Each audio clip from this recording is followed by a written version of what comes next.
Baik, hukum berolahraga di bulan Ramadan, apakah termasuk perbuatan sia-sia? Di sini kembali kepada kebutuhan. Kalau seandainya seorang yang dia memang butuh untuk berolahraga, ya, badannya mungkin besar, kalau hanya berpuasa dari pagi sampai sore itu tetap tidak membuat dia ya lebih segar daripada untuk dia menambah olahraganya.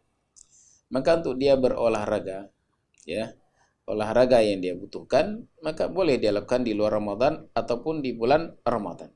Bukan termasuk perkara yang sia-sia. Ya, olahraga seadanya, tapi dengan syarat jangan sampai karena alasan olahraga untuk menyehatkan badan, kemudian dia pun harus berbuka puasa. Kalau seandainya kita berolahraga yang berlebihan atau berolahraga sehingga menyebabkan kita kehausan dan kita harus minum, maka ini tidak boleh. Justru kalau memang harus minum, ini bisa haram hukumnya. Tapi kalau seandainya tidak berpengaruh kepada puasanya, dia badannya besar, memang harus olahraga, dokter sudah sebutkan harus olahraga, maka olahraga seperlunya, secukupnya, tidak sampai membuat dia harus minum pada saat itu, maka tidak mengapa.